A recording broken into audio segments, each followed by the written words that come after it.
ഇന്നാണ് ഒരുപാട് പണിയുള്ളത്. വൈകുന്നേരമായിരുന്നു. രാവിലെ ഒന്നും ചെയ്യാതെ അങ്ങോട്ടും ഇങ്ങോട്ടും മടിച്ച് വെറുതെ നടക്കുമായിരുന്നു. ഒരു പണിയും ചെയ്തില്ല ഇന്ന്. അപ്പോൾ വൈകിട്ടായപ്പോൾ അമ്മ കുറേ പണിയൊക്കെ തന്നു. പിന്നെ എക്സാമൊക്കെ ആയതുകൊണ്ട് ടേബിൾ മൊത്തം വലിച്ച് വാരി അങ്ങ് ഇട്ടേക്കുമായിരുന്നു.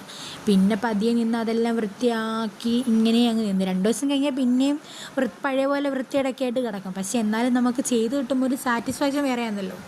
പിന്നെ നമ്മൾ കുറച്ച് നേരം കണ്ണാടിയിലൊക്കെ നോക്കി അങ്ങനെ അങ്ങ് നിന്ന്. അപ്പോൾ അടുത്ത പണി കിട്ടി, വീടടിച്ച് വാരണം. പിന്നെ മടിച്ച് നിന്നല്ല അതെല്ലാം അവിടെ നിന്ന് പാട്ടൊക്കെ കേട്ട് എല്ലാം വൃത്തിയാക്കി. അങ്ങനെ കുറച്ച് നേരം അവിടെയൊക്കെ നിന്ന് പതിയെ എല്ലാം വൃത്തിയാക്കിയിട്ട് പിന്നെ വൈകുന്നേരം ചായ ഇടണം. അത് പിന്നെ മറക്കാത്ത കാര്യമാണ്. ഇവിടെ ഞാൻ വല്ലപ്പോഴേക്ക് ചായ എടുത്തുള്ളൂ. പക്ഷേ ഇവിടെ എല്ലാവരും എന്നും വൈകിട്ട് ചായ കുടിക്കും. എനിക്കങ്ങനെ ചായ കുടിക്കണമെന്നൊക്കെ നിർബന്ധമൊന്നുമില്ല. അതുകൊണ്ട് ഇന്ന് ഞാൻ ആ ചായ ഇടാൻ കയറി. അങ്ങനെ ചായയൊക്കെ ഇട്ട് ഗ്രാമ്പൊക്കെ ഇട്ട് നല്ലൊരു ചായയൊക്കെ ഇട്ട് ഞാനും കുടിച്ച് കുറച്ച് നേരം എല്ലാവരോടും വെളിയിരുന്ന് കാര്യമൊക്കെ പറഞ്ഞ് ചായയൊക്കെ കുടിച്ച് അങ്ങനെ അങ്ങ് ഇരുന്ന്. പിന്നെ നമ്മൾ വൈകിട്ടത്തെ സ്കിൻ കെയർ, ഇത് രക്തചന്ദനം ആട്ടോ നമ്മൾ ഇന്ന് തേക്കുന്നത്. അപ്പോൾ രക്തചന്ദനം ഇട്ടാൽ മുഖത്തെ പാടൊക്കെ മാറി മുഖം ഭയങ്കര ടാനൊക്കെ മാറി നല്ലപോലെ ഇരിക്കുന്നൊക്കെയാണ് പറയുന്നത്. അങ്ങനെ വെച്ച് എനിക്ക് റിസൾട്ട് ഉണ്ട്. ഇപ്പം നല്ലപോലെ ടാനൊക്കെ മാറുന്നുണ്ട്, മോക്കുരൊക്കെ മാറുന്നുണ്ട്.